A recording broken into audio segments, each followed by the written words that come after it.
খুব সুন্দর গুরুত্বপূর্ণ আলোচনা আমাদের সামনে পেশ করার জন্য এই পর্যায়ে আপনাদের সামনে নূরানি ইমানি তাকরিব নিয়ে আসছেন আপনাদের অত্র এলাকার গৌরব, সারা বাংলার আন্দোলন সৃষ্টিকারী বক্তা হযরত মাওলানা আব্দুল ওয়াদুদ সিদ্দিকী সাহেব। হুজুরকে হুজুরের মূল্যবান আলোচনা পেশ করার জন্য মাহফিল কমিটির পক্ষ থেকে বিনীত অনুরোধ করছি।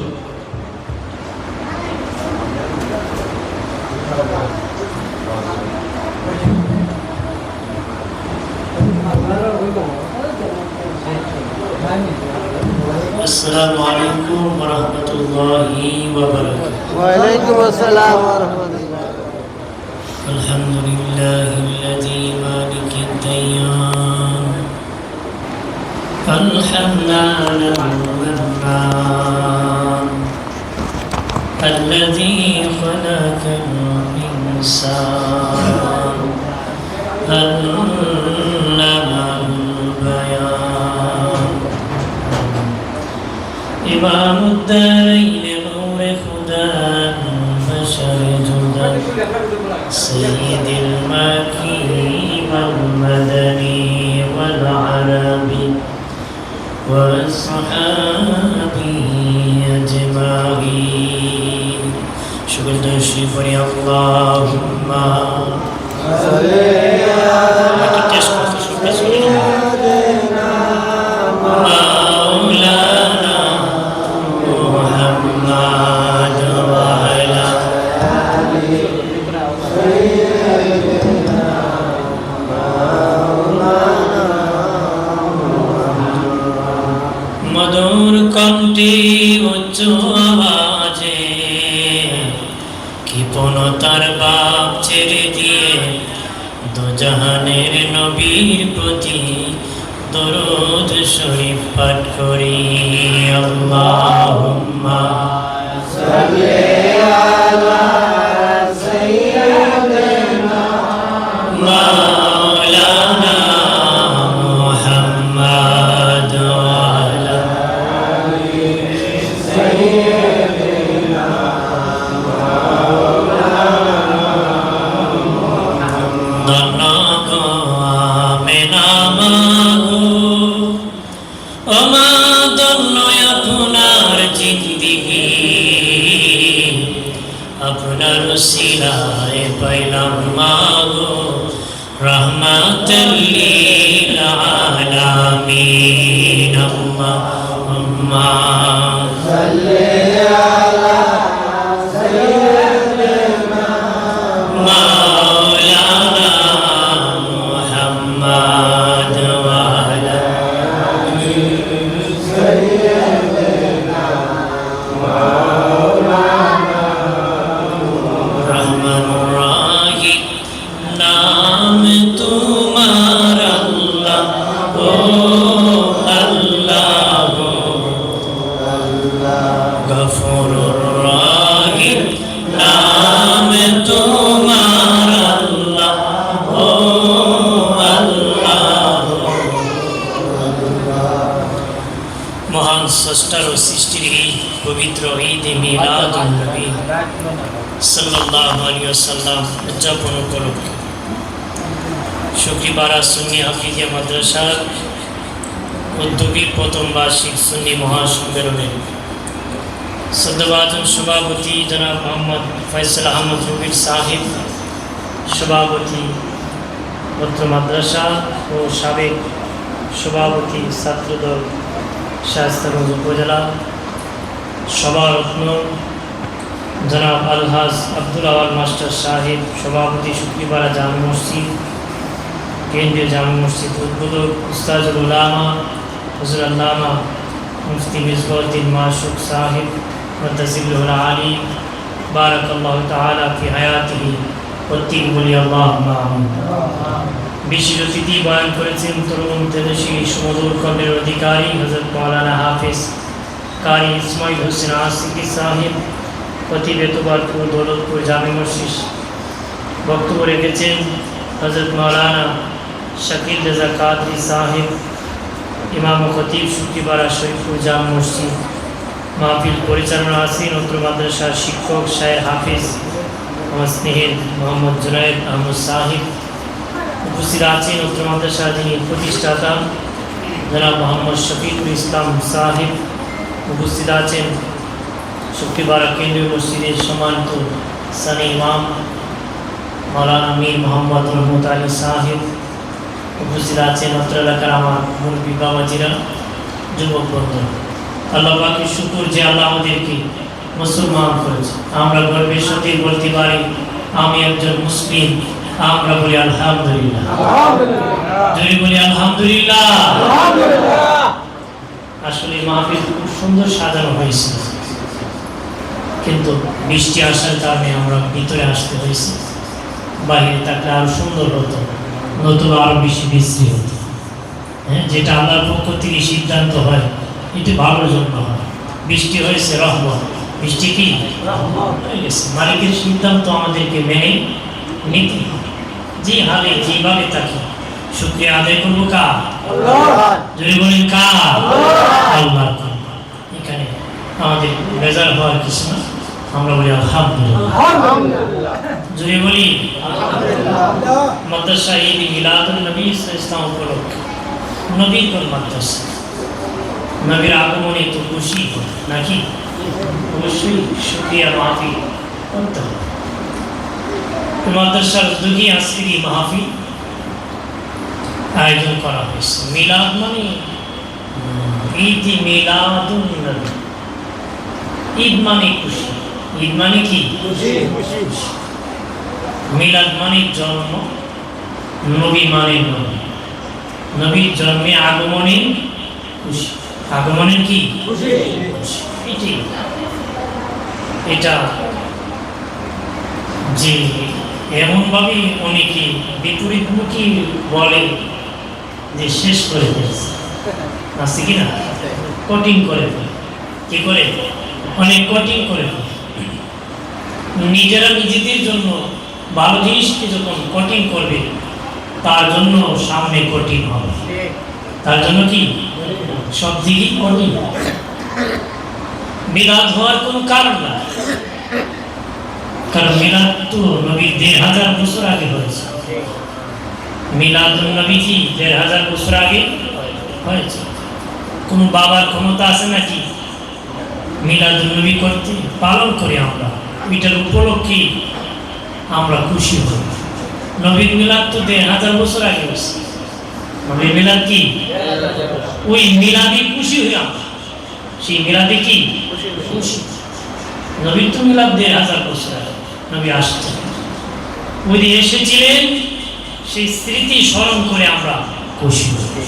সেই স্মৃতি স্মরণ করে কি খুশি। ৫টা হাদিস আসছে প্রথম। কয়টা হাদিস? ইবনে হাজার আসকালানী রহমতুল্লাহ আলাইহি বলেন, আমি ৫০০ হাদিসের সনদ যাচাই করে দেখেছি। সর্বপ্রথম আল্লাহর হাবিবের নূরকে আল্লাহ সৃষ্টি করেছে। যেমন আসছে আকল প্রথম সৃষ্টি করেছে, কলম প্রথম সৃষ্টি করেছে, পানি আল্লাহ সৃষ্টি করেছে। এরকম আরেকটা হাদিস আসছে, এর মধ্যে একটা হাদিস হলো নবীর নূর সৃষ্টি করেছে। ৫টা হাদিসে আসছে প্রথম।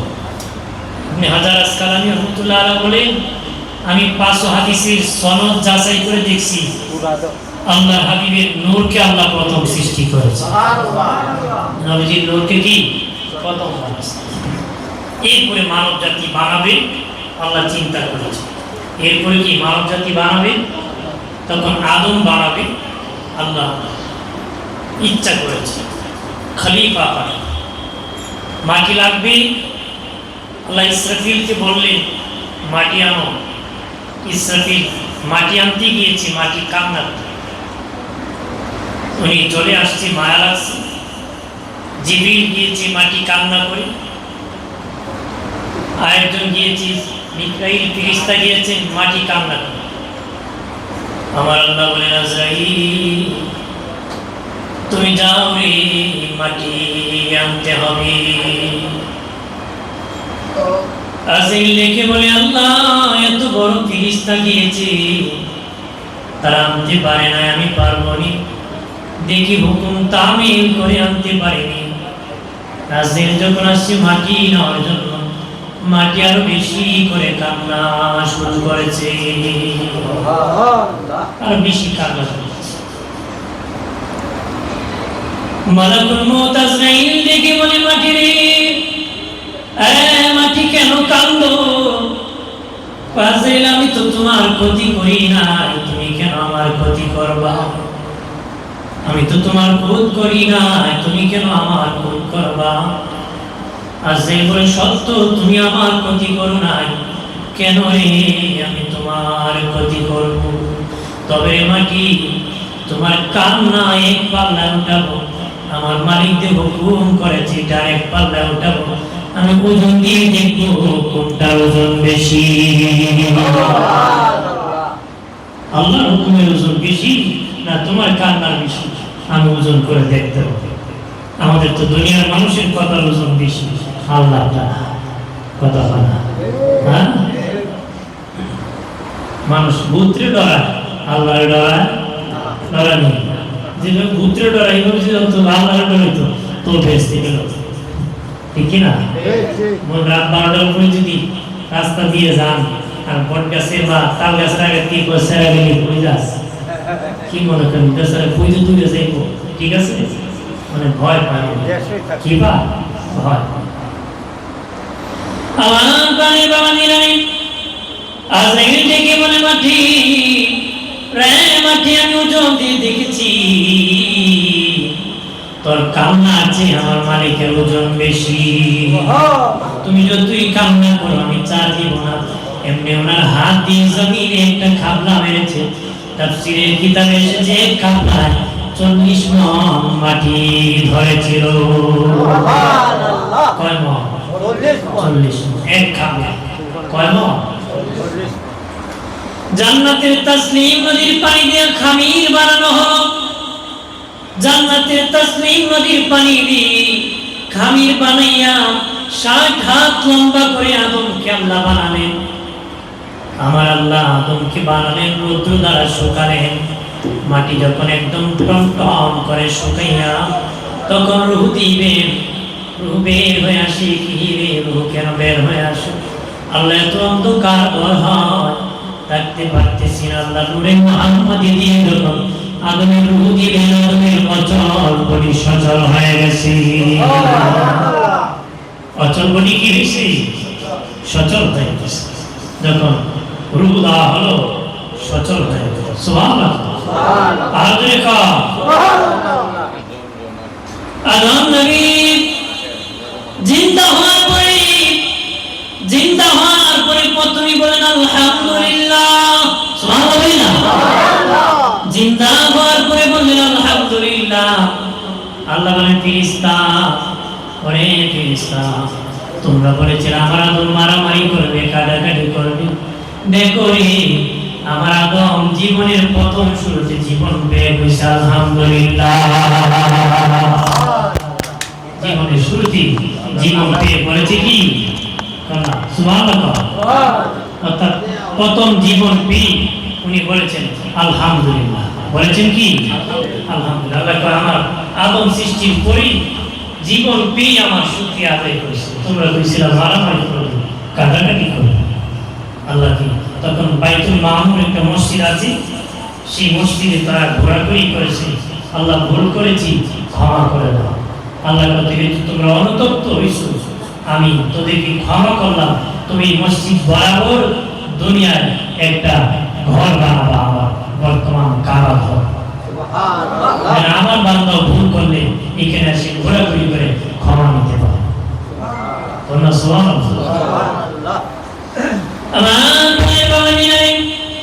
খেয়াল করে ভালো করে আদম নবী জান্নাতের ভিতর তাকেন, জান্নাতের ভিতরে মন ভরা, মন বেজার হয়ে বসে আছে। আল্লাহ বলেন, আদম কেন রে তোমার মন বেজার? আদম নবী বলে, আল্লাহ কি জানি আমার নাই, এই জন্য আমি বেজার হয়ে আছি। কি রে আদম তোমার নাই? ও আল্লাহ কি জানি না, আল্লাহকে বুঝতে পেরেছি তোমার একজন সঙ্গী দরকার, সাথী দরকার, তোমার একজন বিবি দরকার। আমার আল্লাহ বলে, আদম ঘুমিয়ে যাও, ফেরেশতাদেরকে বললেন আদমের বাম পাদরের হাড় থেকে বাঁকা হাড্ডি একটা গুঁড়ো। সুবহানাল্লাহ। সুবহানাল্লাহ। বাম পাদরের বাঁকা হাড্ডি দিয়ে হাওয়ায় বাবা হয়েছে। এই জন্য নারীর তুলনায় পুরুষের পাদরের হাড় একটা কম, নারীর তুলনায় পুরুষের পাদরের একটা কম। আমাদের আদি পিতা আদম নবী একটা হাড় করে নেওয়া হয়েছিল, যে হাড়টি দিয়ে আমাদের পরম মা হাওয়া আলাইহিস সালামকে বানানো হয়েছিল। সুবহানাল্লাহ। পরম মা হাওয়া আলাইহিস সালামকে বানানো হয়েছিল। সুবহানাল্লাহ। আমার আল্লাহ সুবহানাহু ওয়া তাআলা যখন বানাইলেন, মা অনেক অলংকার পরিধান অবস্থায় সুন্দর শাড়ি পরে জান্নাতি বারান্দায় বসে আছে, জান্নাতি বারান্দায় বসে আছে। আদম নবী বলে আল্লাহ জান্নাতের ভিতর নিয়ে যায়। আল্লাহ আদম বিবাহ বাকি আছে। আদম নবী বলে আল্লাহ বিবাহ বাকি। আল্লাহ তুমি প্রস্তাব দাও, আমি সাক্ষী তোমার বিবাহ হয়ে যাবে। প্রস্তাব দিয়েছেন, তুমি রাজি হয়ে গেছে, বিয়ে হয়ে গেছে। এবার আদম নবীকে আল্লাহ ভিতরে নিয়ে যে আল্লাহকে মোহর আদায় করতে হবে। কি করতে হবে? আদম নবী ডেকে বলে মালিক ও আল্লাহ মোহর আবার কি? আল্লাহ বলে আদমকে মোহর দিতে হবে। আদম নবী বলে আল্লাহ সব তো তোমার, আমার তো কিছু নাই, আমি কি মোহর আদায় করবো? আল্লাহ আদম তুমি 10 বার আমার হাবিবের উপর দুরূদ পড়ে নাও, আমি আল্লাহ তোমার মোহর আদায় করবো। এই জন্য বিবাহ করতে নিম্নে 10 দিরহাম দিতে হবে। কয় দিরহাম? এই নিচে দিলে বিবাহ হবে না, নিম্নে 10 দিরহাম দিতে হয়। আল্লাহ না আদম তুমি 10 বার দুরূদ পড়ো, আমি তোমার এই মোহর আদায় করে দেব। সুবহানাল্লাহ। আমার বাবানি আদম নবীর পেশানিতে নূরে মুহাম্মাদি আদম নবী যখন জান্নাতে বাবা হুর করলেন, আল্লাহ জান্নাত থেকে বের করে দিলেন। জান্নাতের তুবা গাছের একটা লাঠি দিলেন। প্রাণীর বাবাজি আদম নবীকে গাছের 3টা পাতা দিলেন, মা আমাকে 5টা পাতা দিয়ে লজ্জাস্থান দেখে আল্লাহ বলে আদম জান্নাত থেকে চলে যাও। 5 জনকে বের করলেন, মা হাওয়া আদমকেও বের করলেন। ময়ূরকে, সাপকে, আদমকে, হাওয়াকে, ইবলিসকে। কয়জনকে? 5 জন। ময়ূরকে বাইর করছিলেন, সাপকেও করছিলেন, শয়তানকে করছিলেন, আদমেরও, হাওয়া। কিন্তু ইবলিসকে আল্লাহ কিছু চিরতরে বার করছে। ইবলিসকে কি চিরতরে বাহির করে দিয়েছে, জীবন জান্নাতে যাবে। খেয়াল করেন, ভালো করে। আদম নবী যখন জান্নাত থেকে বের হয়ে গেলেন, আদম নবীকে শ্রীলঙ্কা ফেলে দিলেন। আল্লাহ মা হাওয়াকে জেদ্দায় কাছাকাছি ফেলে দিয়েছেন। 350 বছর পর্যন্ত কান্না করেছেন। 350 বছর পরে আরাফার মাঠে সাক্ষাৎ হয়েছে, আরাফার মাঠে মিলন মেলা হয়েছে। মিলন মেলা হয় তখন দোয়া করেছেন, আল্লাহ নবীও জান্নাতে যখন বানাইছিলাম আমি তখন দেখেছি জান্নাতের পাতায় পাতায়, দেয়ালে দেয়ালে আপনার নামের পাশে একজন নবীর নাম, ওই নবীর উসিলায় দোয়া করতেছি, আমি আদমের তওবা কবুল করো। আল্লাহ ওই দিন যদি আমার হাবিবের উসিলায় দোয়া করতে কবুল করে নিতাম, আজকে এই দোয়া করেছো আমি কবুল করেছি। শুধু আদম তোমার দোয়া কবুল করি নাই, কিয়ামত পর্যন্ত তোমার যত সন্তান ময়দানে আসিয়া দোয়া করবে আমি আল্লাহ সবার দোয়া কবুল করব। সুবহানাল্লাহ। সবার দোয়া কি কবুল। এরপরে আদম নবী বাবাজি, আদম নবী বিবাহ না হওয়ার পরে জোড়া জোড়া সন্তান হতো। 119 জোড়া সন্তান হয়েছে, 119 জোড়া সন্তান। এর মধ্যে একবার শুধু এসেছিলেন হযরত শীশ আলাইহিস সালাম। হযরত শীশ আলাইহিস সালাম উনি শুধু একা এসেছিলেন, ওনার সাথে কোনো বোন আসে নাই। ওনার পেশানি ছিল নূরে মুহাম্মদ। শীশ পয়গম্বরের পেশানিতে কি ছিল? নূরে। এরপরে নূর ট্রান্সফার হতে হতে ইব্রাহিম খলিলুল্লাহর পেশানিতে সুবহানাল্লাহ বলেন না। ইব্রাহিম নবী বাবাজি বিবাহ দুটা করেছিলেন। প্রথম বিবাহ করেছিলেন বাদশার মেয়ে সায়রাকে বিবাহ করেছিলেন। দ্বিতীয় বিবাহ করেছিলেন হাজরাকে। বড় বিবি করে কোনো সন্তান হয় না, বড় বিবি ছোট্ট একজন বিবাহ করালেন হাজরাকে। হাজরার ঘরে আমার আল্লাহ ইসমাইল নবীকে পাঠালেন। এরপরে সায়রা করে হযরত ইসহাক নবীকে পাঠালেন। ইসহাক নবী এখান থেকে ইসরাঈল বনি ইসরাঈল 70,000 নবী ওই বনি হযরত ইসহাকের বংশে এসেছে। ইসহাকের বংশে এসেছে 70,000 পয়গম্বর। আর ইসমাইল নবীর বংশী শুধু আমার আপনার নবী একাই শুভাগমন করেছে। ইব্রাহিম নবী দোয়া করেছিলেন, আল্লাহ ও মালিক মহানবী শ্রেষ্ঠ নবী রাহমাতাল লিল আলামিন কার বংশে জানি আসে জানি না, তবে গো আল্লাহ আমি ইব্রাহিম খলিলুল্লাহ দোয়া করতেছি ওই নবীকে আমি ইব্রাহিম বংশে পাঠাও। আল্লাহ কবুল করে ইসমাইল নবীর বংশে আমার নবী পাঠাইছে। ইসহাকের বংশে 70,000, ইসমাইল নবীর বংশে একজন। আপনারা বলেন একজন নবী যে বংশে আসছে ওই বংশের দাম বেশি না 70,000 নবী যে বংশে আসছে ওই বংশের দাম বেশি? একজন। কারণ যিনি এসেছেন একজন, তিনি সব নবীও নবী। কথা বলেন ঠিক না? যিনি নবীও নবী, যিনি না হলে কিছুই বানাইতেন না। আল্লাহ কহাবি আপনার না বানাইলে আমি আসমান বানাইতাম না, জমিন বানাইতাম না, আমি আল্লাহ নিজেই প্রকাশ পাইতাম না। ভাবি আপনার কারণে আমি তোমার সৃষ্টি বানাইছি। আরো যদি বলি এরপরে নূরে মুহাম্মদী ইসমাইল নবীর পেশানি থেকে আস্তে আস্তে নবী দাদা খাজা আব্দুল মুত্তালিবের পেশানিতে মারহাবা বলেন না। যেহেতু মিলাদুন নবীর আলোচনা, নবীর মিলাদ কিভাবে হয়েছিল, নূর কিভাবে আসছিল ট্রান্সফার হয়ে, ধারাবাহিক শর্টকাট বলতেছি। নূর আস্তে আস্তে হযরত নবী দাদা খাজা আব্দুল মুত্তালিবের পেশানিতে। আব্দুল মুত্তালিবের প্রথম ছেলের নাম ছিল হারিস। আর কোন সন্তান ছিল না, শুধু হারিস ছিল। উনি রাতে ঘুমাইছে, স্বপ্নে দেখলেন আল্লাহ বলে আব্দুল মুত্তালিব তুমি তাইবা খনন করো। উনি বুঝেন নাই কি খনন করো।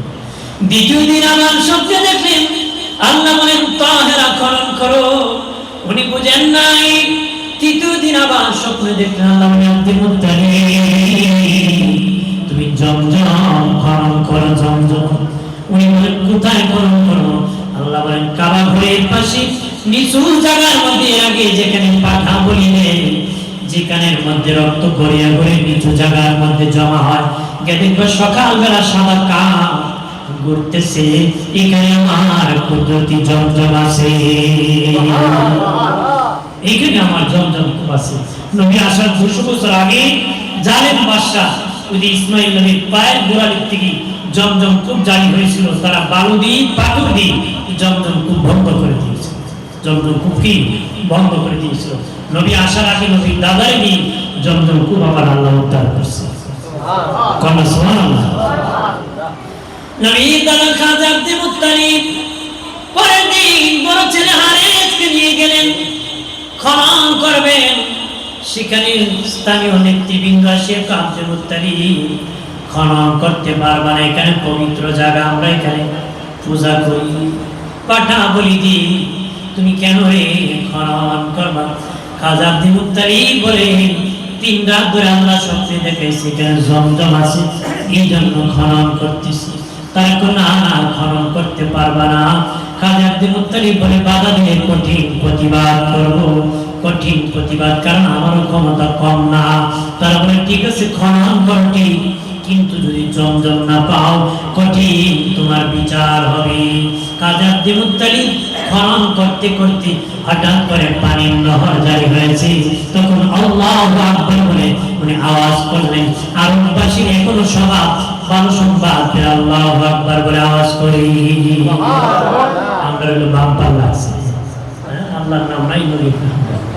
অবশ্যই মুমিনের ভালো সংবাদ পেলে প্রশংসা করবো কার? আমরা লাগিয়ে গেছে এগুলো ছাড়তে হবে, ইসলামী সংস্কৃতি আনতে হবে। অন্য সংস্কৃতি বাদ দিতে, অন্য সংস্কৃতি কি বাদ দিতে খেয়াল করেন ভালো করে। তখন লোকেরা দৌড়াইয়া আসিয়া বলে, আব্দুল মুত্তালিব তুমি একা এটার মালিক না আমরাও মালিক? কি কয়? আগে কইছে কঠিন বিচার হবে, এখন কয় তুমি একা না আমরাও মালিক। উনি কয় আল্লাহ আমারে দেখাইছে আমি মালিক, তোমরা মালিক না কয় আমরাও মালিক। ঝগড়া করে লাভ নাই। খাজা আব্দুল মুত্তালিব বলেন চলো সিরিয়ায় যাব, গণক মহিলা আছে, গণক একজন মহিলা আছে, ওর কাছে যাব, স্বপ্ন বলে দেখবো কে সেটার মালিক। তারা রওনা করেছে সিরিয়া যাবে গণক মহিলার কাছে। যেতে যেতেই মরুভূমির রাস্তা ভুলে গিয়েছি, বিশাল রাস্তা পাওয়ার সামনে গেল বিপদ, পিছনে আসলো বিপদ। খাবার নাই, পানি পর্যন্ত নাই, খাওয়ানো নাই, পানি পর্যন্ত নাই। এখন দেখি পিছনে যে রাস্তা এসে যদি যায় তাও মরতে হবে, সামনে যে রাস্তা আছে গেলেও মরতে হবে নিশ্চিত। খাজা আব্দুল মুত্তালিব ডেকে বলেন ঠিক আছে, সামনে গেলে মরণ, পিছনে মরণ, মরে তো যাবই, কেউ তো খবর খনন করবে না। যাও যাও, নিজেরা নিজেদের খবর খনন করে শুয়ে যাও, নিজেরা নিজেদের খনন করে খবর খনন করে শুয়ে যাও। তারা নিজেরা নিজেদের খবর খনন করে শুয়ে গেছে। হঠাৎ করে খাজা আব্দুল মুত্তালিব আল্লাহু আকবার বলে আওয়াজ করেছে। লোকেরা দৌড়ায় যায়, দেখে ওনার কবরের মধ্যে পানির নহর জারি হয়ে গেছে। এখন ওনার পেছানিতে আছে নূরে মুহাম্মদ। সুবহানাল্লাহ। পানির নহর যখন জারি হয়ে গেল, সবাই মিলে পান করলো। এবার খাজা আব্দুল মুত্তালিব বলেন চলো রে সিরিয়া যাব। তারা কয় না না আব্দুল মুত্তালিব যাবে না, বিচার হয়ে গেছে। কেমনে হয়েছে? আমাদের কারো কবরে পানির নহর জারি হয় নাই, তোমার কবরে পানির নহর জারি হয়ে বুঝেছে তুমি একাই জমজমের মালিক, তুমি একাই মালিক, এটি বুঝাইছে। আর বিচার দরকার দরকার আছে? খেয়াল করেন ভালো করে। এরপরে উনি এসে গেলেন কাবা ঘরের সামনে, উনি দোয়া করলেন ওগো মালিক তুমি যদি আমাকে 10টা সন্তান দিতা, 10টা সন্তান দিতা, একটা সন্তান তোমার ঘরের সামনে আমি কুরবানি করে দিতাম। মান্নত করছে একটা সন্তান কুরবানি করব। মারহাবা কর। আমার আল্লাহ, আল্লাহর কাছে কোনো কিছু কমতি নাই। আমার আল্লাহ দিতে দিতে 10 জন সন্তান দান করেছে। সবাই যখন বড় হয়েছে মনে মনে বলেন মান্নত পূরণ করবো, একটা কুরবানি করে। বড় ছেলেকে বলেন বাবা আমি মান্নত করেছিলাম একজন সন্তান কুরবানি করব, তুমি কি বলো রে? সে বলে বাবা আমার নাম তো বলেন নাই। না না বাবা বলি নাই, আমার ছোট জনকে বলে দেখো। 2 নম্বর জনকে বললেন বাবা বলেছিলেন একজন সন্তান কুরবানি করব, তুমি কি বলো? সে বলে বাবা আমার নাম তো বলেন নাই, ছোটটাকে বলো। বলতে বলতে 9 নম্বর জন পর্যন্ত বলে বাবা আমার নাম তো বলো নাই, আমার ছোটটাকে বলো। সবার ছোট হয়ে আমার নবীর আব্বা জান খাজা আব্দুল্লাহ রাদিয়াল্লাহু তাআলা আনহু, হযরত খাজা আব্দুল্লাহ রাদিয়াল্লাহু তাআলা আনহুর কাছে যাইয়া ওনার আব্বা জান খাজা আব্দুল মুত্তালিব বলেন বাবা আমি মান্নত করেছিলাম কুরবানি করব, ছেলে তুমি কি বলো গো বাবা? আপনি রাজি? আমি রাজি। রাজি হয়ে গেছে। সুবহানাল্লাহ। আপনার ছেলে রাজি বলি? হ্যাঁ, যদি জোর করেন ওটা আগে দিন চিটাঙ্গের মেলে হয়ে গেছিল, ঠিক কিনা? ভাববো না তবে তুমিও যাবো কুরবানি, আমি বলবো না। হ্যাঁ, কিন্তু উনি বলতেছেন বাবা আপনি রাজি? আমিও রাজি। কুরবানি করার জন্য যখন কাবাগরের সামনে যা হলো, লোকেরা ব্যারিকেড সৃষ্টি করলো। খাজা আব্দুল মুত্তালিব কুরবানি করতে পারবা না, তোমার ছেলে আব্দুল্লাহকে দেখে গেলে আমাদের ব্যবসায় লাভ হয়, ব্যবসায় উন্নতি হয়, তাকে তুমি কুরবানি করতে পারবে না। মহিলা আসিয়া, না না কুরবানি করা যাবে না। খাজা আব্দুল মুত্তালিব সকলের ব্যারিকেডে আটকা পড়ে গেলেন। উনি বলেন কি করতে পারি? তখন পণ্ডিত আলেমদেরকে ডাকলেন, বলেন কি করতে পারি? তারা বলল লটারি দাও, লটারি দিয়ে দেখো কেমনে লটারি। 10টা উটের নাম একদিকে দাও, আব্দুল্লাহ নাম একদিকে দাও। 10টা উট দেওয়া হলো, খাজা আব্দুল্লাহ নাম একদিকে দেওয়া হলো। নবীর আব্বাজানের নাম উঠে যায় কুরবানিতে। 20টা দেওয়া হলো, নবীর বাবার নাম উঠে যায়। 30টা উট দেওয়া হলো, নবীর বাবার নাম উঠে যায়। 40টা দেওয়া হলো, নবীর বাবার নাম উঠে যায়।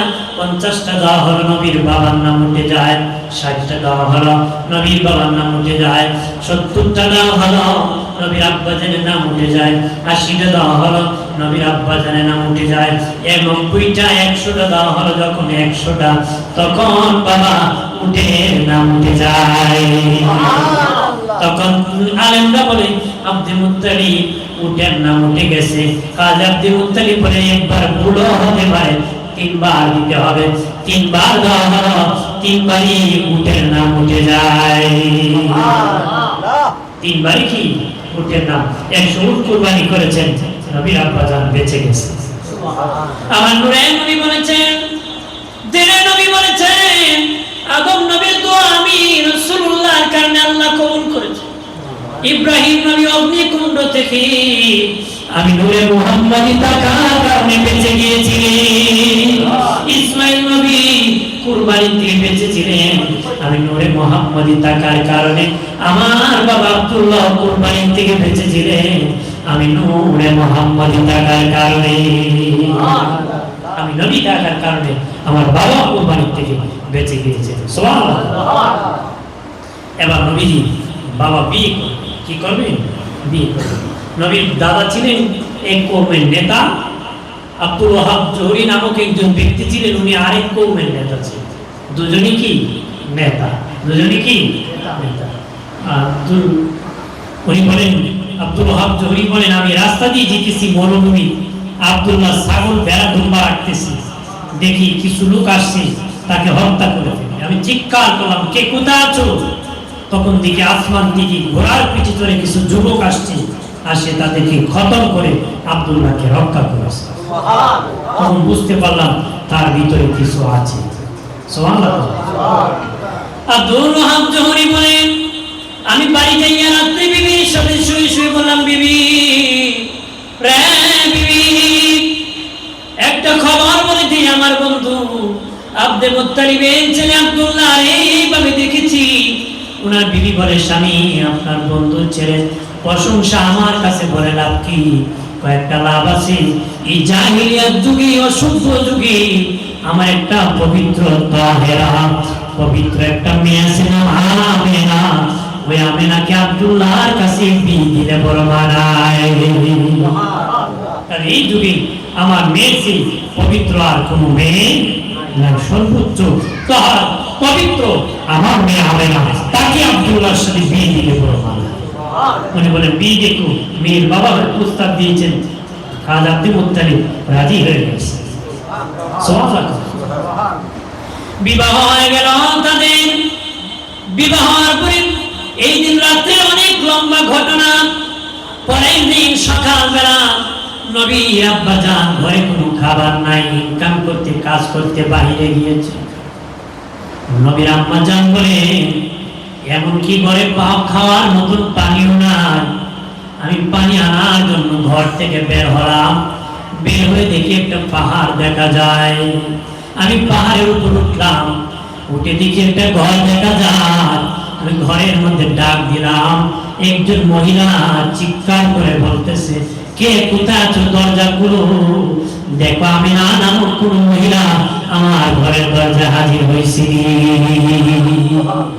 কিতাবে লেখছে যে মহিলা চিৎকার করছিল তার বয়স 320 বছর। কয় বছর? অন্ধ, লোলা, প্যারালাইসিস, বিছানায় পড়ে আছে। ওই মহিলা, এক মহিলা দরজা খুলে জিজ্ঞেস করছে, তোমার নাম কি? নবীর আম্মাজান কইছে, আমার নাম আমেনা। সুবহানাল্লাহ। ওই বৃদ্ধ মহিলার কাছে নিয়ে বলে, মা সত্যি উনি আমেনা? তখন জিজ্ঞাসা করা হলো, মা কেমনে বুঝলা? তুমি তো চোখে দেখো না। উনি তো নাম বলে নাই।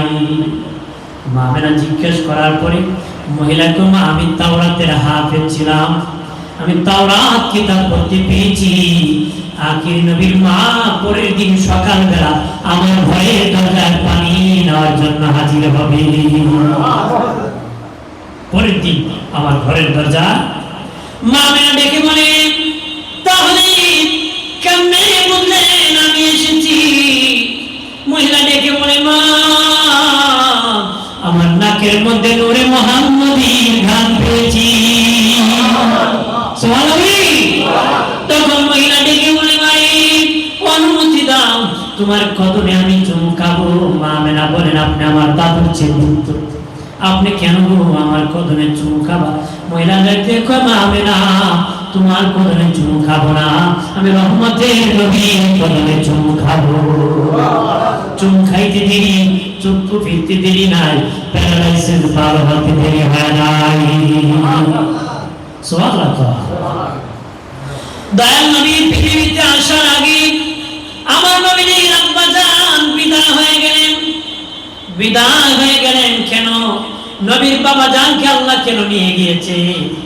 বাবাজি, নবীর আব্বা তাকলি নবীর একজন বোন হতে, নবীর একজন ভাই হতে, তখন বড় ভাই আর ছোট ভাইয়ের প্রশ্ন আসত। বড় ভাই আর ছোট ভাই প্রশ্ন আসত। নবীর একজন ভাই হলে বলতো না আমার বড় ভাই, বলতো কি না? আল্লাহ চান না আমার হাবিবে কেউ বড় বড় ভাই, এরপর তো একদলে কেউ বড় ভাই। নাউজুবিল্লাহ। আমার দয়াল নবীর বাবাকে নিয়ে গেলেন। এরপরে বাবাজি মা আমেনা বলেন, আমার সন্তান বাবা মুহাম্মদ আমার পেটে যখন ছিল আমি টের পাই নাই, আমি টের পাই নাই। আমি বুঝতাম পাখি আমাকে সালাম জানাতো, গাছ দৌড়ে সালাম জানাতো, শক্ত পাথর নরম হয়ে যেত, গরম বালু ঠান্ডা হয়ে যেত। পৃথিবীর যত নারী সন্তান প্রসব করেন, বাচ্চা যখন পেটে যায় স্বাভাবিক মায়ের পেট উঁচু হয়, কিন্তু 3 নারী সন্তান প্রসব করেছেন, 1 ইঞ্চিও তাদের পেট উঁচু হয় নাই। একজন মুসা নবীর মা, মুসা নবী যখন পেটে ছিলেন, মুসা নবীর মায়ের পেট 1 ইঞ্চি উঁচু হয় নাই। আরেকজন হলেন ঈসা নবী, যখন মরিয়মের পেটে ছিলেন, মরিয়মের পেট 1 ইঞ্চি উঁচু হয় নাই। আরেকজন আমাদের নবী রহমতের নবীর মায়ের পেট মুবারক 1 ইঞ্চি উঁচু হয় নাই।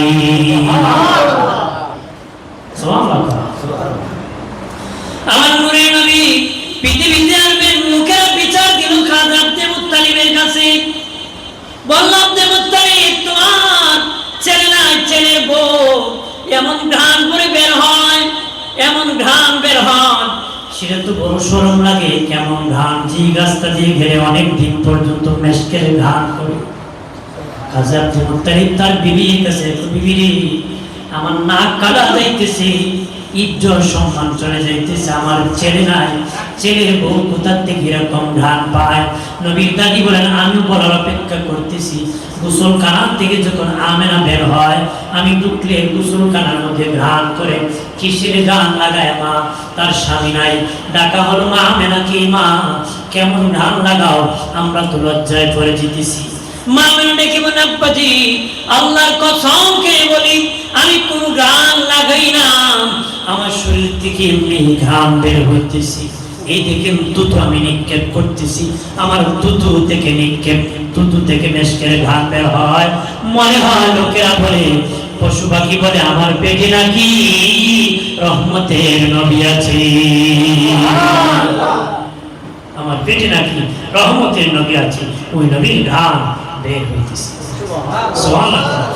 মা আমেনা বলেন, যখন আমার বাবা মুহাম্মদ যেদিন পৃথিবীতে আগমন করবে, রাতের বেলা আমি যখন শুয়ে গেলাম, ঘুমের ভাব হলো, আমি দেখলাম একজন বৃদ্ধ মানুষ এসেছি। বললাম, বাবাকে? উনি বলেন, মা আমার চিনবানি গো।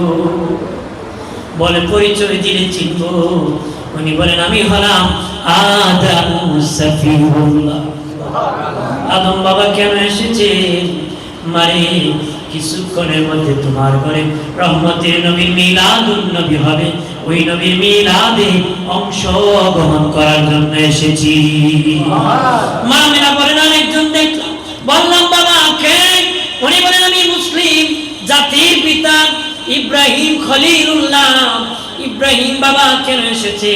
তো কিছুক্ষণের মধ্যে রহমতের নবীর মিলাদুন নবী হবে, ওই নবীর মিলাদুন নবীতে অংশগ্রহণ করার জন্য এসেছি। উনি বলেন আরেকজন দেখলাম, বললাম কে গো? উনি বলেন আমি এমন একজন ব্যক্তি মা, আমার পরিচয় শুনলে তুমি আশ্চর্য হবা। আমার মরণ হয়েছে, গোসল হয় নাই, মরণ হয়েছে কাফন হয় নাই, মরণ হয়েছে জানাজা হয় নাই, মরণ হয়েছে কবর হয় নাই। আমি ডাইরেক্ট জান্নাতে চলে গিয়েছিলাম।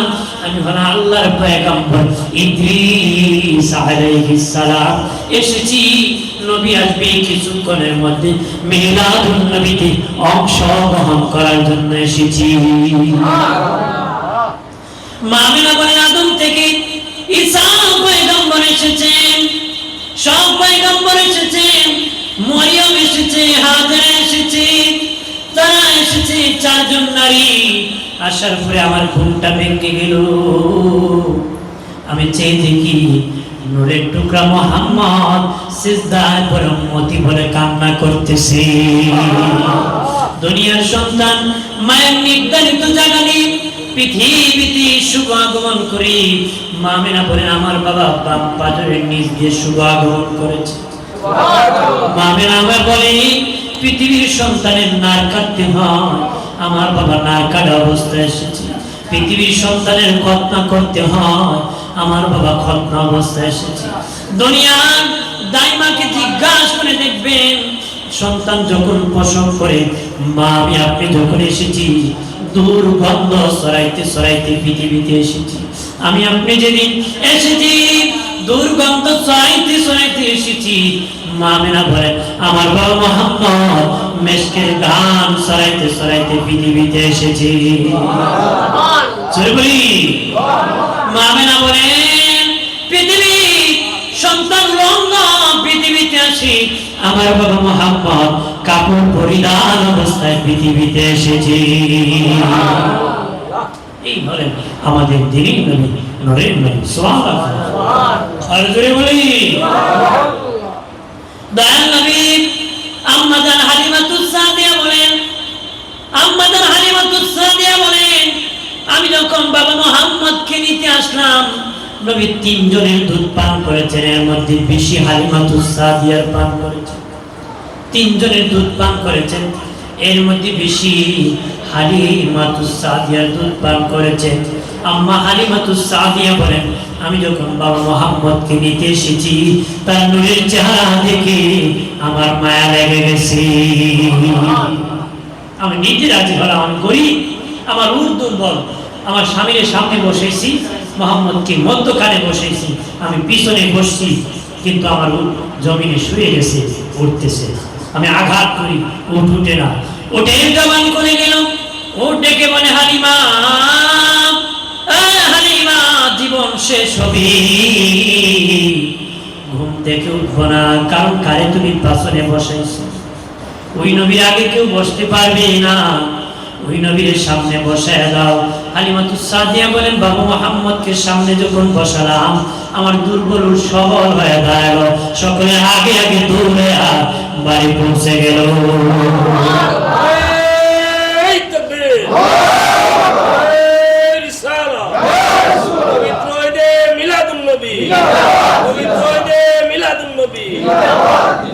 বাড়ি পৌঁছে গেছে। সুবহানাল্লাহ। আর যদি বলি সবল হয়ে গেছে, কারণ দিনের নবী বসে গিয়েছে। উল্টো চিন্ত আমার নবী, উল্টো চিন্ত কি নবীজি। আর কি কিছুক্ষণ বলবো? সামান্য বলি, আপনারা কি রাগ করবেন না? খারাপ লাগতেছে? কারণ নবীজির আগমনের কথা যেই সময় ওই সময়ের উপর বিষয়ের উপর কথা বলা শুনলাম। সময়ের পর কি এটা মিলাদুন নবীর মাস, নবীর শানে মিলাদের আলোচনা করাটা কি জরুরত, এই জন্য করতেছি। কারণ অত অনেকে শুনছেন, আবার শুনবেন, ভালো লাগবে। শুনলে ভালো লাগে না খারাপ লাগে? ঘটনা ঘটে একবার, স্মরণ হয় বারবার। যতবার স্মরণ হয় আনন্দ লাগে ততবার। আনন্দ লাগে কি? আমিরের আনন্দ লাগে। খেয়াল করেন ভালো করে, খেয়াল করেন ভালো করে প্রাণের বাবাজি। আমার দয়াল নবী আম্মাজান হালিমাতুস সাদিয়া বলেন, আমার বাড়িতে বাবা মোহাম্মদ তাকতরি দুধ পান করাইতাম। এক স্তন খাওয়ালে আর এক স্তন বাবা খেত না। বলেছি বাবা কেন খাও না?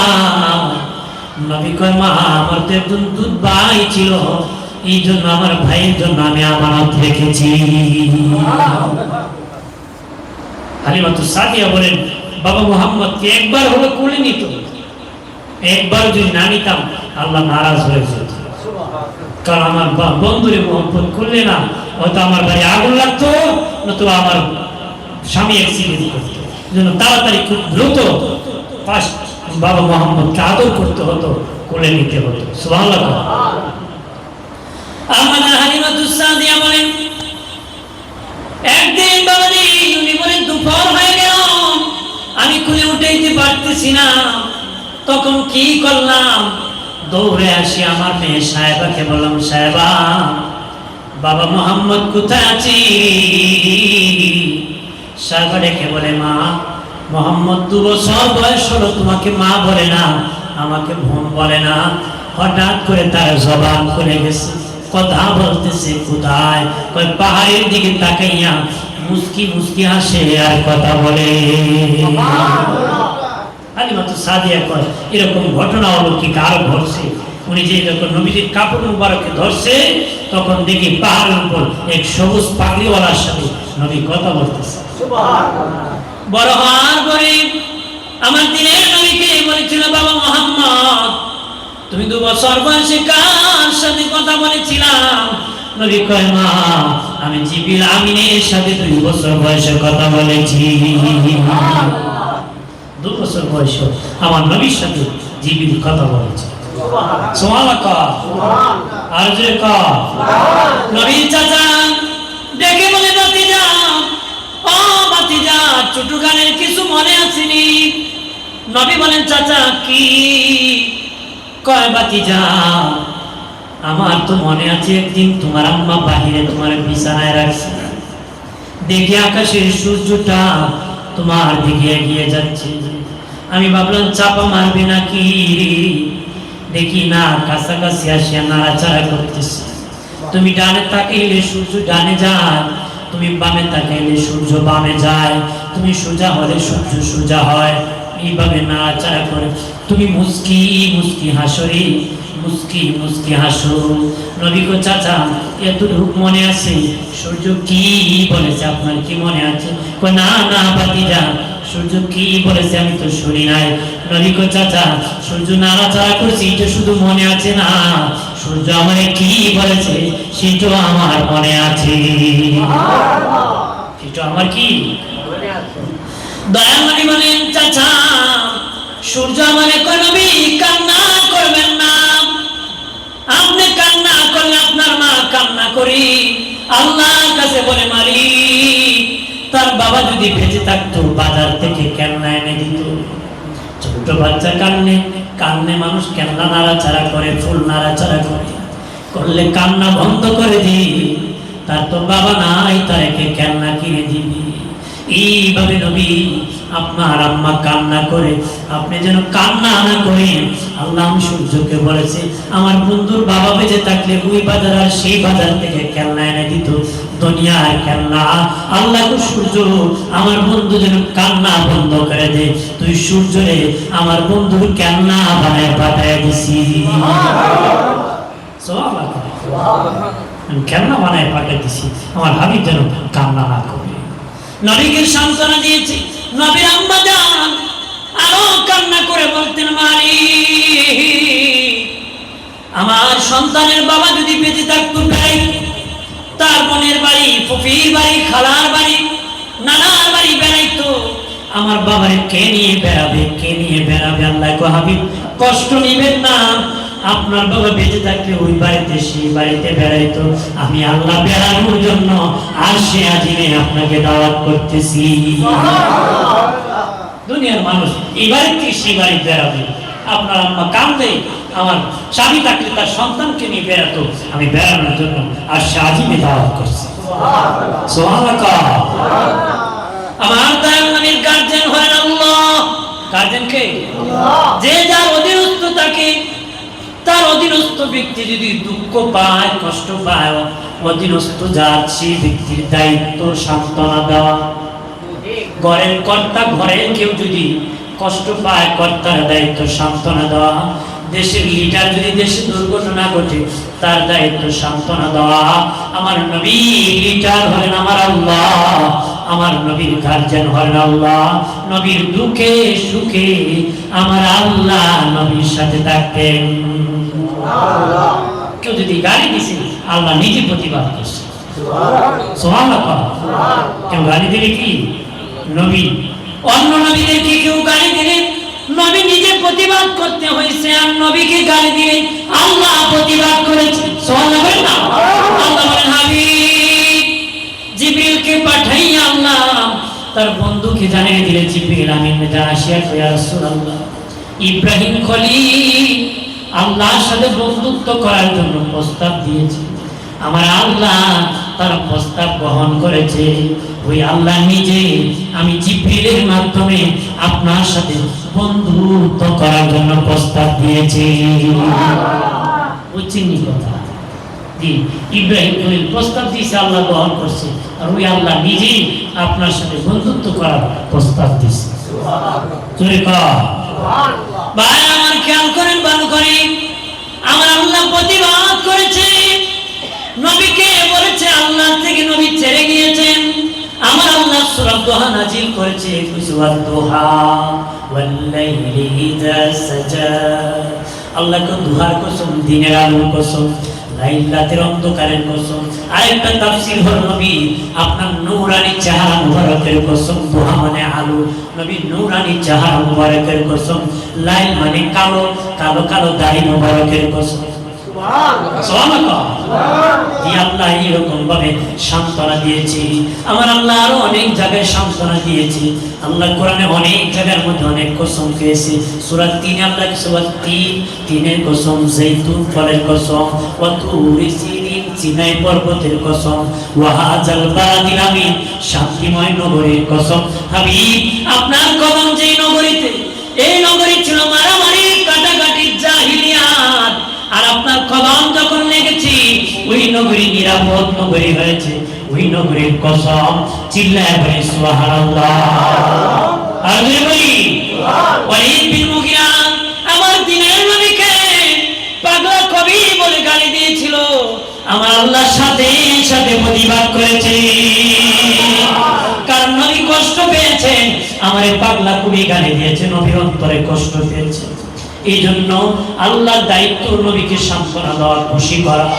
আমার আল্লাহ বাবাজি শুধু এরকম নয়, আল্লাহ নবীর ঘরেও যদি কোনো ঝামেলা হতো, আমার আল্লাহ নিজেই সালিশ করতে। নবীজির ঘরেও যদি কোনো ঝামেলা হতো, আল্লাহ নিজে সালিশ করতে। মা আয়েশার সাথে নবীর একটু মনের দূরত্ব। আবু বকর সিদ্দিক রাদিয়াল্লাহু তাআলা মেয়ে না, আবু বকর সিদ্দিক রাদিয়াল্লাহু গিয়েছেন, কারণ মেয়ের সমস্যা হলে বাবা যায়। উনি জি কথা বলতে বলতে হাত উঠাইলেন, মা আয়েশাকে দাপুর মারবে। এমনি আল্লাহ রাসূল হাতে ধরে আটকালেন, সাবধান আবু বকর, তোমাকে বিচার করার জন্য এরকম আনি নাই। আয়েশার মর্যাদা উম্মাহাতুল মুমিনিন, আয়েশা মুমিনের মা। সুবহানাল্লাহ। কারণ আমি নবীর উপর কোনো সালিশি চলে, বিচার চলে, সালিশি চলে। বলেন বিচার করার জন্য আপনাকে আনি নাই। আয়েশা আমার বিবি, উম্মতের মা, ওয়া আযওয়াজুহু উম্মাহাতুল মুমিনিন। নবীর বিবিগণ মুমিনের কি? আল্লাহ নিজে সমাধান করে দিয়েছে। এরপর আল্লাহ নিজে কি? আমার আল্লাহ নিজে সালিশি। সুবহানাল্লাহ। কেমন সম্পর্ক থাকলে ঘরের আলোচনা হয়। সুবহানাল্লাহ। এরপর আল্লাহ সূরা কালাম নাযিল করে ওয়ালিদ বিন মুগিরা পাগলা কবি যখন বললেন না, ওই প্রতিবাদ করতে আগে 3টা কসম খেয়েছেন। ওয়াল কালামি ওয়া মা ইয়াসতুরুন। আল্লাহ নুন মাছের কসম খেয়েছেন, এটা কেমন মাছ? আল্লাহ তো কসম খেয়েছেন দামি জিনিসের খাবে। বাবাজি তাফসীরের কিতাবের মধ্যে লিখেছে যে মাছের কলিজা দিয়ে জান্নাতীদেরকে জুমাবারে আল্লাহ মেহমানদারি করাবেন, ওই মাছের কসম আল্লাহ খাচ্ছে। যে মাছের কলিজা দিয়ে জুমাবারে জান্নাতীদেরকে মেহমানদারি করাবেন, সেই নুন মাছের কসম। এরপর আল্লাহ কালাম, কলমের কসম, ইয়াসতুরুন, ওই কলমের লেখার কসম। আল্লাহ বলেন কালামুন, কলমের কসম। এটা কেমন কলম? এটা কেমন কলম? সৃষ্টির শুরুতে আল্লাহ একটা কলম বানাইছিল, এটা দামি কলম। এই কলমে কে লেখছে? কলম নিজেই লেখছে, তো ক্ষমতাশীল কলম, কেউ হাতে নিয়ে লিখতে হয় না। এই কলমে এত পাওয়ার, কলম নিজে নিজে লেখছে। আল্লাহ হুকুম করছে কলম তুমি লেখো, আসমানি যত সহিফা আছে সব লেখো, তাওরাত লেখো, জাবুর লেখো, ইনজিল লেখো, কোরআন লেখো, আসমানি যত কিতাব আছে কলম তুমি লেখো। সৃষ্টির শুরুতে শেষ পর্যন্ত মানুষের ভাগ্য লেখো, তকদির লেখো, যত কিছু আছে কলম তুমি লেখো রে। সব লেখা শেষ, কলমের কালি শেষ। আমার আল্লাহ ওই দামি কলমের কসম। আল্লাহ বলেন কালামুন, কলমের কসম, ইয়াসতুরুন, ওই কলমের লেখার কসম। মানে হলো যত আসমানি কিতাব আছে, আসমানি কিতাব রেখেছিল সবের কসম, তকদিরের কসম। আল্লাহ মা আনতা বিনিআমাতি রাব্বিকা বিমাজনুন। আমার হাবিব পাগল নয়, আমার হাবিব পাগল নয়। হাবিব, হাবিব আপনি পাগল নয়, আমার হাবিব পাগল নয়। হাবিব তাদের প্রতিষ্ঠিত মতবাদ, তাদের প্রতিষ্ঠিত মতবাদটা আপনি উল্টায় দিতেছেন। এই জন্য তারা তহমত দেওয়া শুরু করছে, এই জন্য তারা অপবাদ দেওয়া শুরু করছে। অথচ আমার হাবিবের চরিত্র, ওয়াইন্নাকা আলা খুলুকিন আযীম, আমার হাবিবের চরিত্র আযীম, মহান চরিত্র। আল্লাহ আমার হাবিব পাগল, খুলুকিন আযীম, আমার হাবিবের চরিত্র আযীম, মহান। সুবহানাল্লাহ। খুলুকিন আযীম চরিত্র আযীম তিন জায়গায় বলেছেন আল্লাহ। এক জায়গায় আল্লাহ কালামে আযীম, ফুরকানে হামিদ। কালামে আযীম, ফুরকানে হামিদ। কোরআনকে বলেছেন আযীম। এই কোরআনের মাদ্রাসা, যেখানে কোরআন পড়ানো হয়, যে মাদ্রাসায় কোরআন পড়া হয়, ওই কোরআন সম্পর্কে আল্লাহ কইছে কালামে আযীম, ফুরকানে হামিদ। কোরআনকে আল্লাহ কইছে আযীম। এটা কেমন কোরআন? মুসা নবী তুর পাহাড়ে গিয়েছে, আল্লাহ কিতাব দিয়েছে, নাড়াইতে পারতেছেন না, কিতাব সামাল দিতে পারতেছেন না। মুসা নবীকে আল্লাহ ফেরেশতা লাগবে কিতাব বাড়ি নিতে। আল্লাহ কয় ফেরেশতা দিলাম, ফেরেশতা নাড়াইতে পারতেছে না। মুসা নবীকে আল্লাহ আরো ফেরেশতা লাগবে। আল্লাহ কয় আরো দিয়ে কাজ হবে না মুসা, কিতাব দাঁড়াইতে পারবে না, এত আমি ভান্ডার দিয়েছি। তবে রে মুসা, আমি আল্লাহ নিজ দায়িত্বে হালকা করে দিতেছি, এবার তুমি ধরো, তুমি একাই নিতে পারবা রে। ঠিক ওই কোরআন এত বিশাল ভান্ডার আমার আল্লাহ সুবহানাহু ওয়া তাআলা দিয়েছেন। দিনের নবী বলেন এটা যদি ভারী করে দিতে ৭০,০০০ উট পিঠে বহন করতে পারতো না। ওই কোরআন কেমন ভার হতো, এমন ওজন হতো, এমন ভার হতো। কিন্তু আল্লাহকে আমি ওই কোরআনকে সহজ করে দিয়েছি, এই কোরআনকে সহজ করে দিয়েছি। এত বিশাল ভান্ডার কোরআনকে আল্লাহ কইছে আযীম। সূরা তাওবার শেষে আছে ওয়া হুয়া রাব্বুল আরশিল আযীম। আরশকে আল্লাহ কইছে আযীম। আয়াতুল কুরসির মধ্যে আছে জমিনটা যত বড়, আকাশে তত বড় একটা কুরসি আছে। আয়াতুল কুরসির ভিতরে আছে জমিনটা যত বড়, আরশে তত বড় একটা কুরসি আছে। বাবাজি বলেন মসজিদ বড় না মসজিদের মিম্বর বড়? মসজিদ বড়। এবার বলেন দুনিয়ার সমান যদি আরশের মধ্যে এত বড় কুরসি থাকে, আরশটা কত বড়? একটা চেয়ার যদি আরশের মধ্যে দুনিয়ার সমান থাকে, ওই আরশটা কত বড়? ওই আরশকে আল্লাহ কইছে আযীম। ৭০,০০০ উট বহন করতে পারবে না কোরআন, ওই কোরআনকে কইছে আযীম। আর আমার নূরের নবীর চরিত্রকে আল্লাহ কইছে আযীম।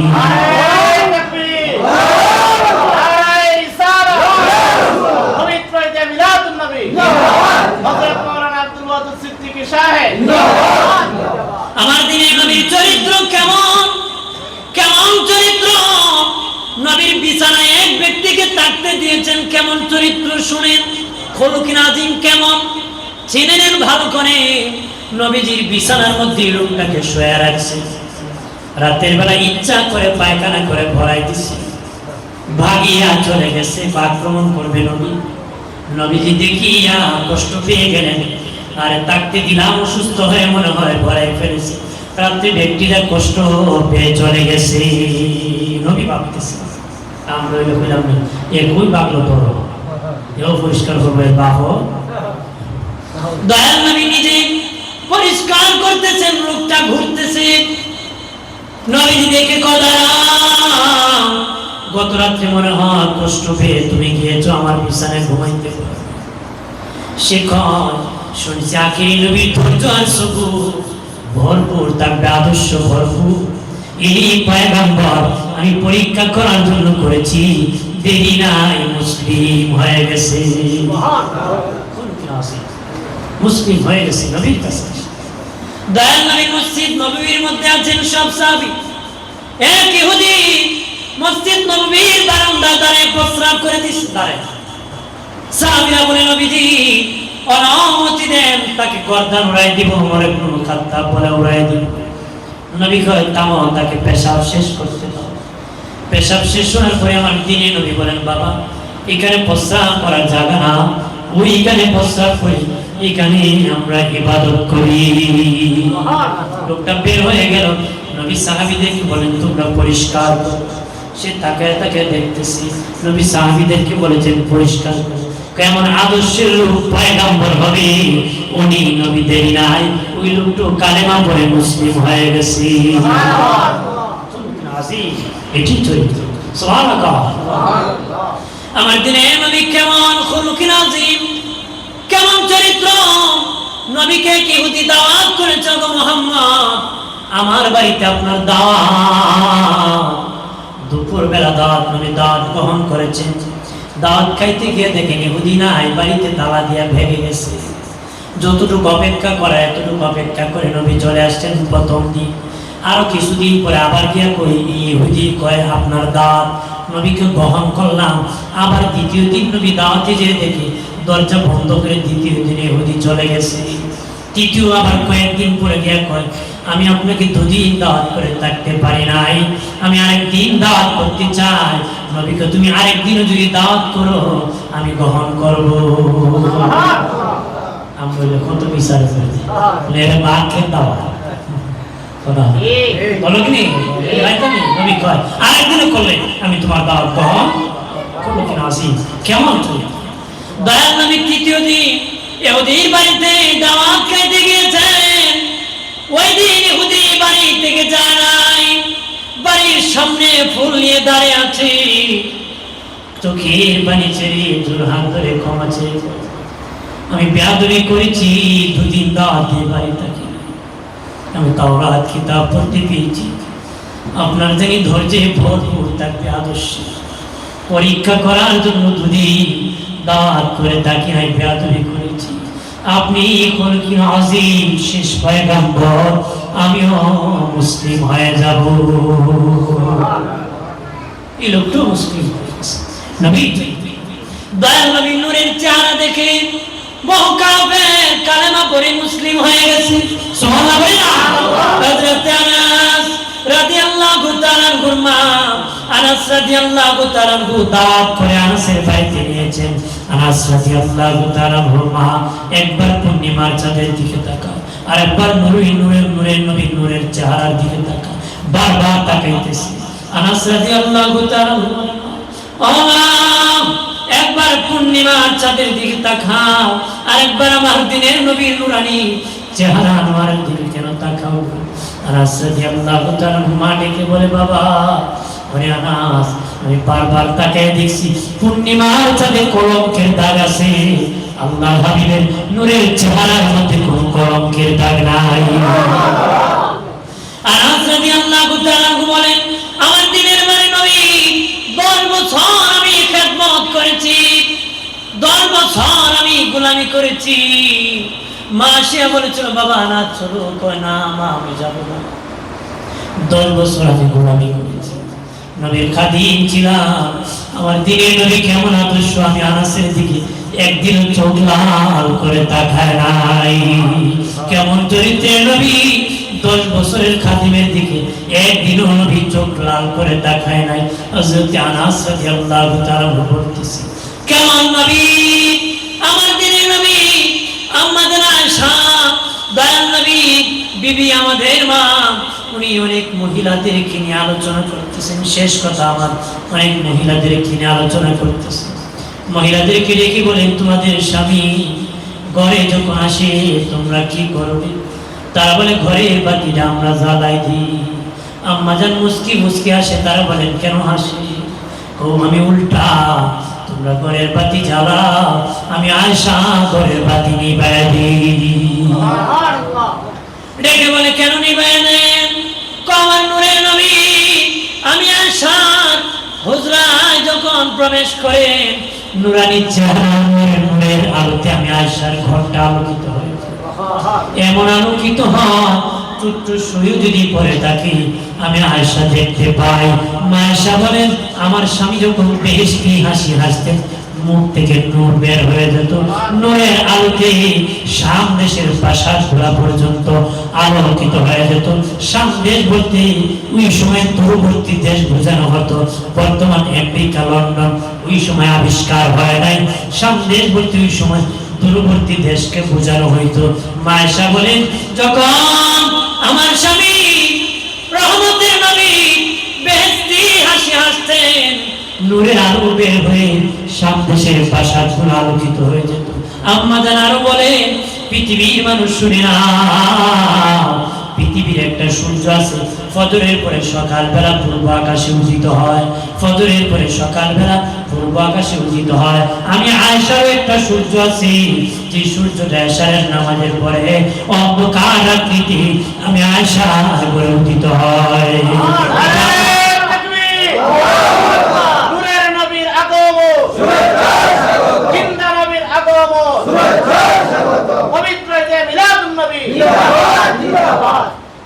মায়েশা বললেন এটা আমার নূরের নবী, আমার নবী। আমি আয়েশার হুজরায় যখন প্রবেশ করতেন ঘর আলোকিত হতো। সুবহানাল্লাহ বলি না? আর বলি এই জন্য বলি যতদিন বেঁচে যাব নবীর ভালোবাসায়, আল্লাহ আল্লাহ রাসূলের ভালোবাসায় দিলটা যেন ভরপুর থাকে।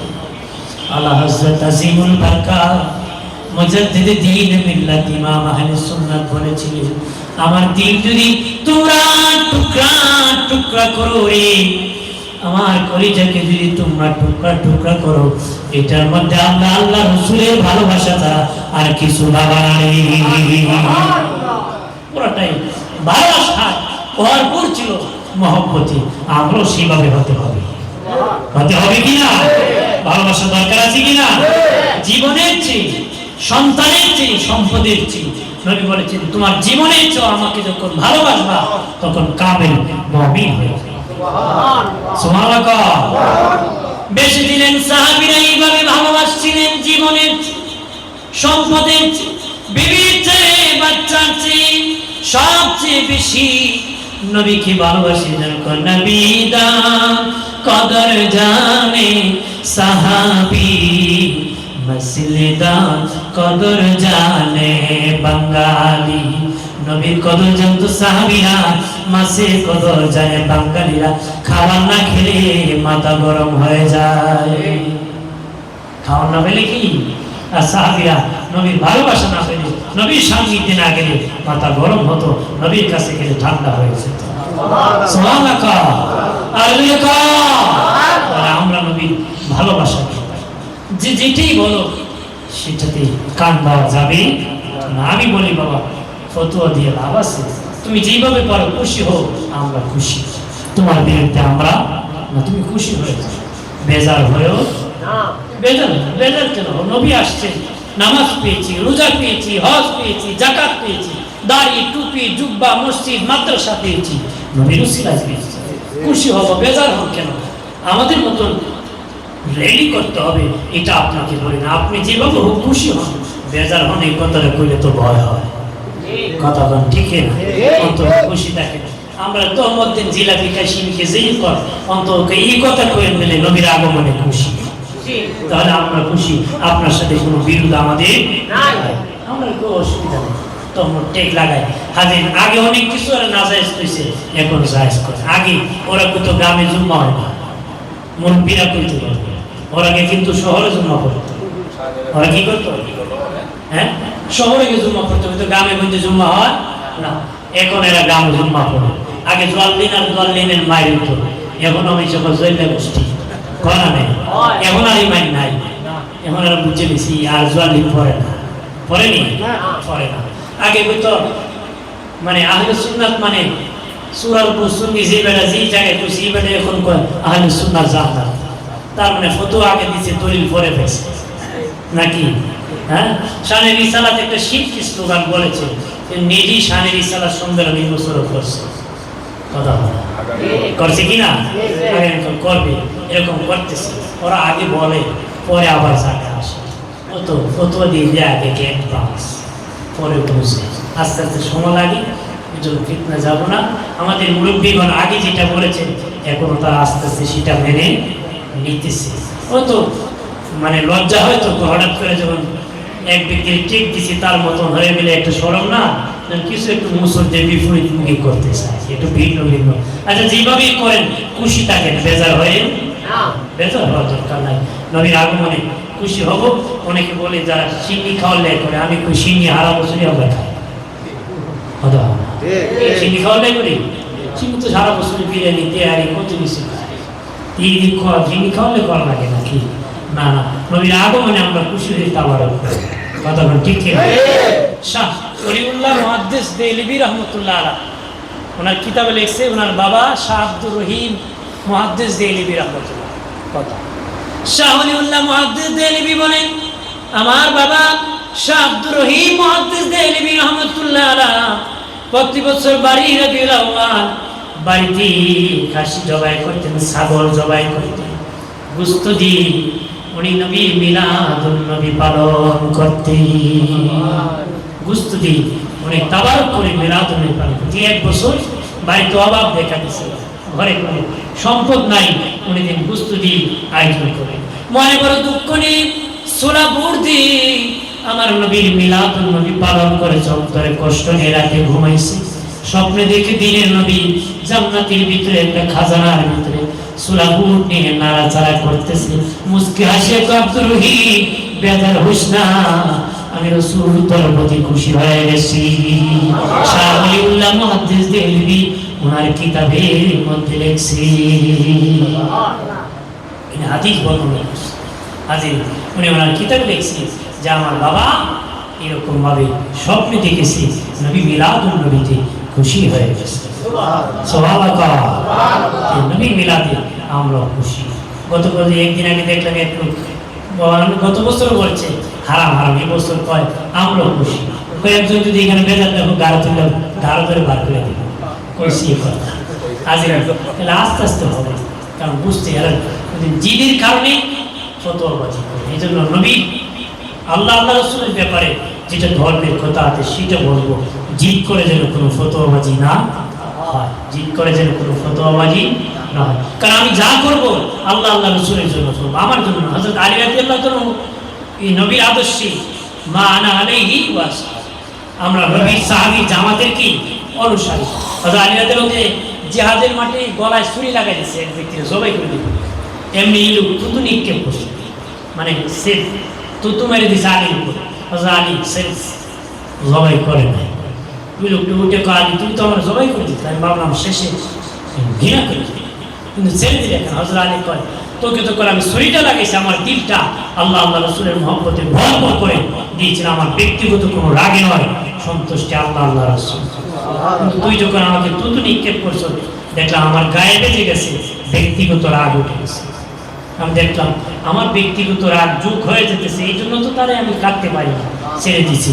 ওই লোকটাকে ইসলাম এত সুন্দর, যেটা আল্লাহ আল্লাহ রাসূল সন্তুষ্টি ছাড়া তারা সামান্য সামনে যায় না। আমরা হইলে নিজের স্বার্থের কারণে যা তারা ফাঁসতে পারে কথা বলে। কিন্তু হযরত আলী রাদিয়াল্লাহু বলেন না আমার স্বার্থে না, এই জন্য তোর ছেড়ে দিলাম। ওই লোক কয় এত সুন্দর ইসলাম, আমি দেরি নাই, ওই জেহাদের মাটি ওটা কালেমা করে মুসলিম হয়ে গেছে। এটা হলো ইসলাম, এটাই সৌন্দর্য। যেটাই করবো লিল্লাহ, সন্তুষ্টি কার? আমিও আমার জায়গাতে চেষ্টা করি। কে কি করলো, গেলো, আইলো, দেখার বিষয় না, আলহামদুলিল্লাহ এটি খুশি। ওই দিন বোঝা যাবে যেদিন নবী খুশি হবে, বেজার হলে সেদিন টের পাওয়া যায়, ঠিক কিনা? নবী যদি রাজি হয় সব আছে, বেজার হলে কি সব শেষ। এই জন্য নবীকে খুশি করে দিতে হবে। আমরা চিন্তা করি অমুক আমার প্রতি খুশি না বেজার, ভাবি, কিন্তু চিন্তা করি না নবী আমার প্রতি খুশি না বেজার। এটা ভাবতে হবে, কেমনে নবী খুশি হবে এই চিন্তা করতে হবে। আমি আমার ভাইকে, আমার উস্তাদকে এই কাজ করলে উস্তাদ খুশি হয়, এটা আমি বুঝি, চেষ্টা করি। ঠিক নবী আমার প্রতি খুশি হবে, কি করলে হবে এটা আমার বুঝতে হবে। এটা আমার কি বুঝতে হবে? আন্তাজি বললে হবে না, প্রেম ভালোবাসি বললে হবে না, প্রকাশ করতে হবে। প্রেম কি করতে হবে? প্রকাশ করতে হবে। উস্তুনে হান্নানা মরা খেজুর গাছ প্রেম নিয়ে বসে থাকলে নবীর সাথে জান্নাতে যেতে পারত না, কিন্তু আবেগ ভরা কণ্ঠ দিয়ে কান্না করে প্রকাশ করে কান্না করেছে। মিম্বর শরীফ বানিয়ে দিয়েছিল এক মহিলা, বলেছিল নবী আমার একটা গোলাম আছে যেটা ভালো কাঠমিস্ত্রি, আমি একটা মিম্বর শরীফ দিব। বলছে ঠিক আছে, মেম্বর দিয়েছেন, নবী বসছেন, দেখেন বাচ্চার মতন কান্না করেছে। রাসূলুল্লাহ কুটি ওই উস্তুনে হান্নানা মরা খেজুর গাছকে গলায় জড়িয়ে ধরছে, ধরে কান্না করতেছে। কেন কাঁদো?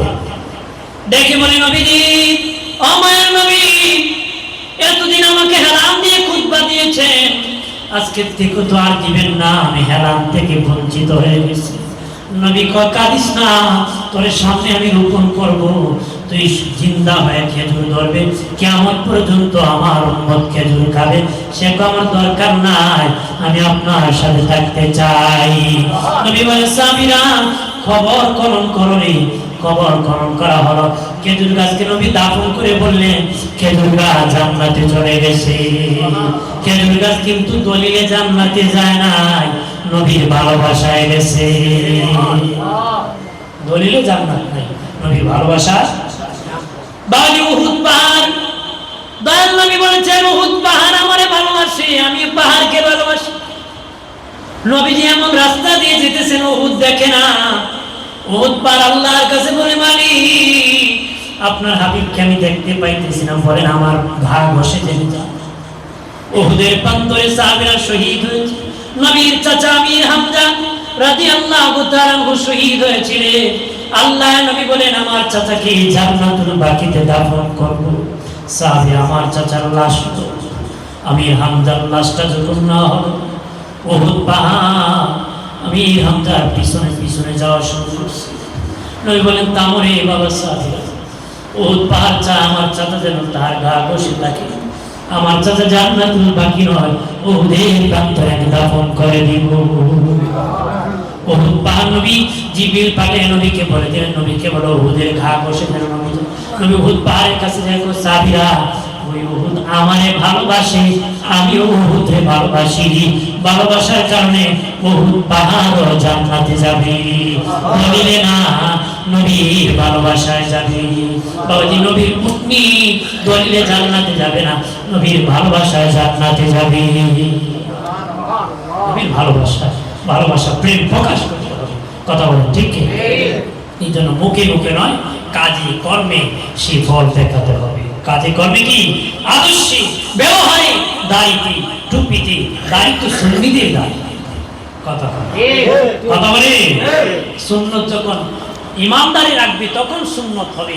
এই জন্য আমাদেরকে রাখতে হবে, টুপি পরতে হবে, পাঞ্জাবি পরতে হবে। নবীর আদর্শ জীবন হযরত আলী রাদিয়াল্লাহু তাআলা বলেছেন, বুজুর্গির থেকে আদর্শ উত্তম। নবীর আদর্শ কি? উত্তম। বুজুর্গি ধ্বংস হয়ে যেতে পারে, আদর্শওয়ালা আদর্শ ধ্বংস হবে।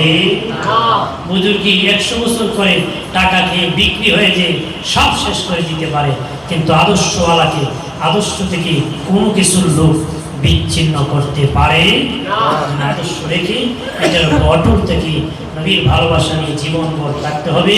মিলাদুন নবীর মাহফিল আগে হয়েছে, এখনো হইতেছে, কিয়ামতের আগ পর্যন্ত ইমানদার যতদিন থাকবে হবে। কথা বলেন, বাড়বো ছাড়া কমবে না, বাড়বো ছাড়া কমবে না, কমবে না, বাড়বে। হয়তো ঘুরে পেশায় করবে, কিন্তু করবে একটু ভিন্ন ভিন্নভাবে করবে, করবে হয়তো আগে দিছে একটু ঘুরে দেবে না, ঘুরে করবে, কিন্তু করবে হাজির। সেজন্য আমরা যেন মন কষ্ট না দিই, আমরা যদি কষ্ট নেই হয় না নবীর ভালোবাসা, কারণ নবীরে গালি দিয়েছে আমাদের তো দিবি, ঠিক কিনা? নবীর গালি দিছে, কাফেররা মুশরিকরা বকা দিছে, কত কথা কইছে, অপবাদ দিছে, আর আমাদেরকে দিবি। এই জন্য আমরা সেটার মোকাবেলা করে আহলে সুন্নাহ ওয়াল জামাতের সহি পথে যেন থাকতে পারি, আমাদের বাচ্চাদেরকে যেন সেই পথে। আমি শুনিয়ে আসি আমার সন্তান দেখা যায় পথ নষ্ট হয়ে গেছে, এইভাবে হলে তো চলবে না, চলবে। আপনার সন্তানকেও আহলে সুন্নাহ ওয়াল জামাতের পথেকার নিচে আসতে হবে, উস্তাদের কাছে, পীরের কাছে, মুরব্বির কাছে নিয়ে নিতে হবে। হুজুর এটা আমার সন্তান, এটা আমার কি বাচ্চা, এটাকে ধরেন খেদমত করবে আপনার, আমি কষ্ট করেছি। রাসূলুল্লাহর কাছে সাহাবীরা এনে বলতেন হুজুর এটা আমার সন্তান, আমি কষ্ট করে বড় করেছি, কিন্তু গোলামি করবে আপনার। সুবহানাল্লাহ। মানে সেজন্য আপনারা এই ভালো লোকের সান্নিধ্য লাভ করাবেন এবং সহবতি দিবেন, তাহলে ভালো হবে। সন্তানকে শুধু লেখাপড়াই করাবেন কিন্তু আদর্শ শিখাবেন না, হবে না। আপনার আওলাদকে আপনার আদর্শের উপর রাখবেন, ভালো শিক্ষা দিবেন, সন্তানদেরকে আদর্শবান বানাবেন, বিবিকে, বাচ্চাকে, পরিবারকে শিক্ষা দিবেন, ঠিক আছে? আমি একদিকে, পরিবার আরেকদিকে, এটা হতে পারে না। আহালকে বাঁচাতে হবে, নিজেও বাঁচতে হবে, আহালকে বাঁচাতে হবে, আমরা যেন সপরিবারে বাঁচতে পারি। এই মাদ্রাসাটা অনেকদিন ধরে বন্ধ আছে, ছাত্ররা আসলে আমাদের দেশে কিছু অভ্যাস খারাপ আছে, যে হুজুর যেখানে থাকে এখানে চলে যায় বেলা ভালো হয়ে যায়, হ্যাঁ, এটা হলো অভ্যাস, এটা হলো নিমক হারাম। এটা কি কয় শেখ সাদি রহমতুল্লাহ কইছে যে নুন খাইছে নিমক দানি যাওয়ার সময় খায় ভাগ্য দেয়, হ্যাঁ, এটা কি কয় নিমক হারাম। তো আমাদের হুজুরদের কোনো কিছু নিমক হারাম মার্কা আছে, যারা যেখানে খাইছে এখানে ভাগ্য দিয়েছে, এই কারণে এটি ক্ষতিগ্রস্ত হয়েছে, যে একজন হুজুরের দ্বারাই ক্ষতিগ্রস্ত হয়েছে। যে কি ক্ষতি থাকবে না, ডেভেলপ হবে, ভালো হবে। নবীর বল সুন্নি মাদ্রাসা আমরা সকলে যেন সেখানে নজর রাখি। আমাদের যে প্রতিষ্ঠাতা আমার বাম পাশে বসে আছেন শফিকুল ইসলাম সাহেব, উনি তো দিয়েছেন এলাকার নামে, ইচ্ছে করলে ওনার নামে দিতে পারতেন কি না, উনি দিয়েছেন শুক্রিবারা সুন্নি হাফিজিয়া মাদ্রাসা, সেটা আমাদের এলাকা, এটা আমাদের যেইভাবে যে নামে যে শেষ মুহূর্ত 10 কিন্তু উনি ডাইরেক্ট গ্রামের নামে দিয়েছেন। এটা আমাদের ঐতিহ্য, এটা আমাদের সম্মান, এটা আমাদের নাজাতের ব্যবস্থা। উনি ওনার জায়গার থেকে ব্যবস্থা করেছেন, সেখানে আমরা কাজ করব, সেখানে আমরা যেভাবে সুন্দর হয় সেভাবে কাজ করে যাব। যে কারো সন্তান তাকে মাদ্রাসায় ভর্তি করতে পারে নতুন করে, আপনার সন্তানকে মাদ্রাসায় পড়ান। আমিও বলে দিলাম ওই সন্তান আপনাকে লাথি দিবে না, মাদ্রাসায় যদি পড়ে কে দিবে না। আপনি কে দেখেন বৃদ্ধাশ্রমে যে আছে মিস্টার মাস্টারের বাপে আছে কিনা, আপনি দেখবেন ঈদের সময় সাক্ষাৎকার দেখো আমার ছেলে এই পদে আছে সেই পদে আছে, কয় না আমার ছেলে রিক্সা চালা, কারণ রিক্সা হলো বৃদ্ধাশ্রমে মা বাপের রাখে না, কতক্ষণ ঠিক কিনা, কারণ হ্যাঁ এই শিক্ষা পায় নাই, মা বাপ তার অন্তর্গ বক্তব্য আদর্শ শিখেছে, কতক্ষণ ঠিক কিনা। এই জন্য মাদ্রাসায় পড়াবেন। কোনো আলেমের বাবা আজ পর্যন্ত আলেমের মা বৃদ্ধাশ্রমে যায় নাই, যদি যেয়ে থাকে এটা তার রক্তের দোষ, তার কি দোষ, রক্তের দোষ, ঘোড়ায় দোষ। কিন্তু কোনো আলেম নামদারি হতে পারে, প্রকৃত কোনো আলেমের বাবা যায় নাই, আলেম ভিক্ষা করে হাজির। সেজন্য আমরা মাদ্রাসা করা, মাদ্রাসা পড়ে লাভ হয় না লস হয়? মাদ্রাসা পড়ে ডাক্তার হওয়া যায় না? হওয়া যায় তো, ডাক্তার হওয়া যায়, মিস্টার হওয়া যায়, মাস্টার হওয়া যায়, সব হতে পারবে না। আপনার প্রথম শিক্ষা হলো কোরআন শিক্ষা, এটা দিতে হবে, মানুষ বানাইতে হবে। আল্লাহ বলছে আর রহমান আল্লামাল কোরআন খালাকাল ইনসান, আল্লাহ বলছে দয়াল আল্লাহ কোরআন শিখাইয়া মানুষ বানাইছে। আল্লাহ বলতে আর রহমান খালাকাল ইনসান আল্লামাল কোরআন, আল্লাহ কিন্তু বলতে পারতো দয়াল আল্লাহ মানুষ বানাইয়া কোরআন শিখাইছে, কিন্তু সূরা রহমানে আল্লাহ বলছে কোরআন শিখাইয়া মানুষ বানাইছে। কোরআন শিখাই কি তাফসীরের কিতাবে লেখছে মানুষ দুই প্রকার, এক প্রকার হলো গুণগত মানুষ, আর এক প্রকার জন্মগত মানুষ। জন্মগত মানুষ হলে মানুষ হয় না, আল্লাহকে আমার কাছে গুণগত মানুষ হিসেবে গণ্য হয়, জন্মগত মানুষ চতুষ্প জানোয়ারের মতো গণ্য হয়। চতুষ্প জানোয়ারের মতো কি গণ্য হয়, যেন কথাগুলি মানুষ হয় না, হাঁটলে মানুষ হয় না, খাইলে হয় না। হাজির মানুষের গুণ থাকতে হবে, কোয়ালিটি থাকতে হবে। আমাদের সভাপতি মহোদয় দায়িত্ব বহন করেছে, আমি আশা করব ওনার এই মাদ্রাসার দিকে এক নজর থাকবে। আমাদের প্রতিষ্ঠাতা মহোদয় সহ আমাদের আর মুরব্বীগণ আছেন, তারা অবশ্যই সকলেই যারা আছেন আমার এলাকার সকলেই মাদ্রাসার দিকে নজর দিবেন এবং আপনাদের সন্তানকে ভর্তি করবেন, মাদ্রাসা পড়াবেন, ইনশাআল্লাহ তৌফিক দান করুন। বলে আমিন, জোরে বলে আমিন। আসেন সালাম জানাই ইয়া নবী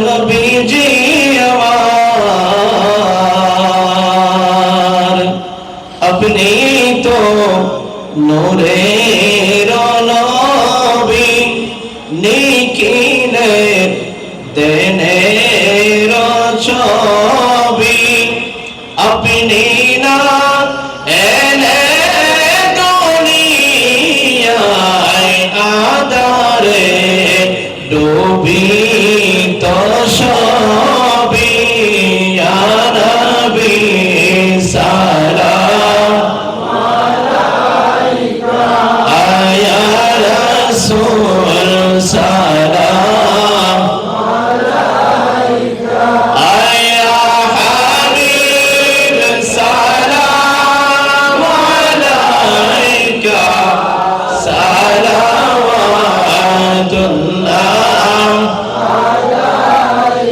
जन्नत में जाए से कोई रोकेगा रास्ता, मोहम्मद कहीं है ठहर जाए रे तेवा, खबरदार रे तेवा ये उम्मत है मेरी, खबरदार रे तेवा ये उम्मत है मेरी, कि इसमें गुनहगार कोई नहीं है। अकहशर में जब हो पुकारना, नफसी नफसी का तराना, जब कहीं न हो ठिकाना, जब कहीं न हो ठिकाना, तब शफाअत से बचाना, या नबी सलाम आया रसूल सलाम आया हबीब सलाम अलैका सलावतुल्लाह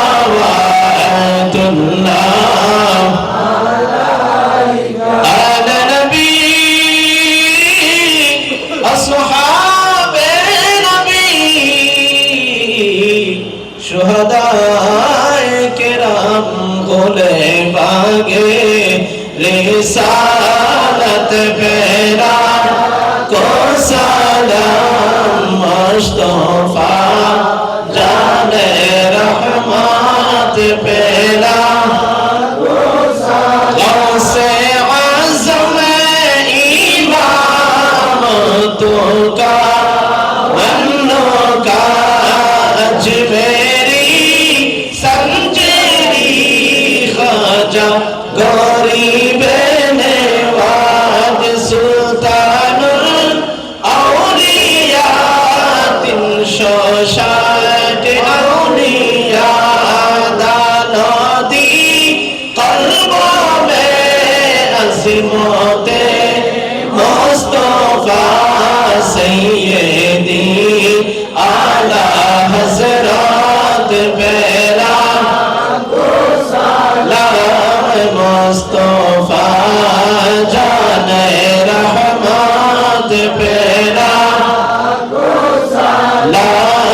शम्अ बज में हिदायत पेरा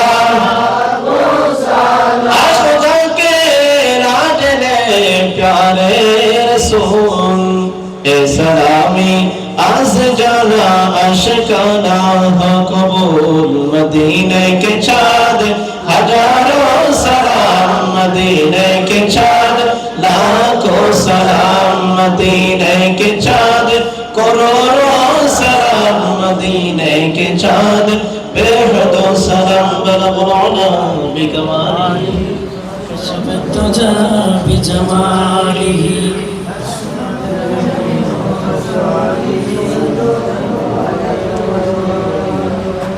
بلغ العلا بكماله كشف الدجى بجماله حسنت جميع خصاله صلوا عليه অতি সুন্দর নিখিলের কিন সুন্দর সৃষ্টি গো তুমি মুহাম্মদ রাসূল বালাগাল উলা বিকামালিহি كشف الدجى بجماله حسنت جميع خصاله صلوا عليه الحمد لله দেখো আলহামদুলিল্লাহ আজি আরেকটা কথা আমরা ফিতনাতে যোগ হব না কেউ মারামারি ধাক্কাধাক্কি এগুলো বিরত হতে হবে এলাকাতে শান্তি প্রতিষ্ঠিত হলে আল্লাহ রাসূলের আদর্শে আদর্শিত হতে বংশীয় লড়াই চলে না ইসলাম বলে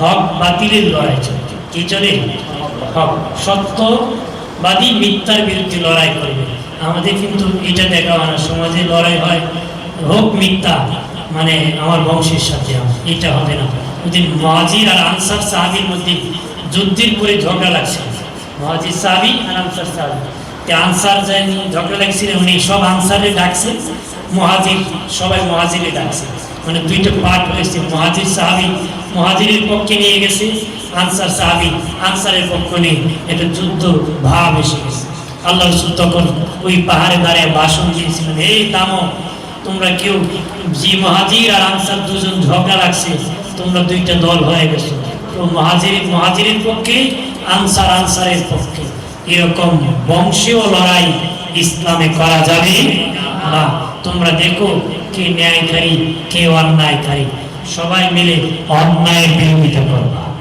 কি করবা আমরা বংশীয় লড়াই করবো না অন্যায় লড়াই অন্যায়ের বিরুদ্ধে যারা আছি আমরা সবাই আমার বাবাও যদি দোষ করে আমি সেটার বিপক্ষে এইভাবে লড়াই করবেন তাহলে আল্লাহর নবীর আদর্শে আমরা আদর্শিত হতে হবে যে করুক আমার বাড়ি করুক বাহিরে করুক দূরে করুক কাছে করুক অন্যায়কারী অন্যায়কারী ন্যায়কারী ন্যায়কারী এটার দ্বারা আপনি সুপারিশ লাভ করতে পারেন কিনা আর দ্বিতীয় হলো কোনো হুজুর ইমাম হাবিজ সাহেব গ্রামে বিভক্ত হবেন না কি হবেন না আমাদের দেশে আছে অনেক জায়গায় আমরা তো যাই গ্রামে দেখা যায় দুই পার্টি হয়েছে এক শ্রেণীর হুজুর ছাড়া হইতো না আরেক শ্রেণীর কয় মোল্লা থাকলে যাইতাম না এদিক গ্রামের মধ্যে দুইটা পার্ট এটা তো দূরত্ব একজন হুজুর এখানে সৃষ্টি করলেন আপনার সবাই ঐক্যবদ্ধ বসবেন হুজুর যদি সত্যবাদী হয় থাকবে মিথ্যা হলে চলে যাবে দুপাট কেন আমার যে বেটা বিরুদ্ধে গেছে এবারে কয় বেটা যদি খাবার করে রয়ে ফেলেন যেটা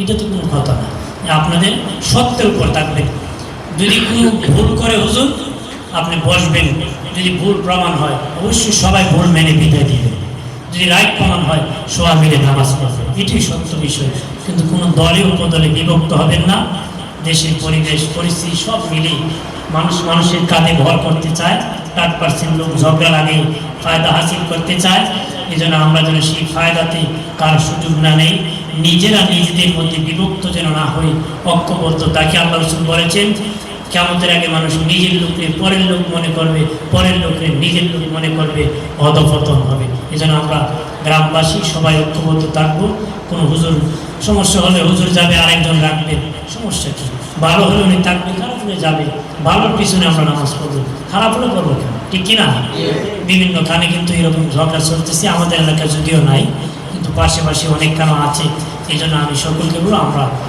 সত্যের উপর থাকবো ন্যায়ের উপর থাকবো আল্লাহ আমাদের তৌফিক দান করে বলে আমিন।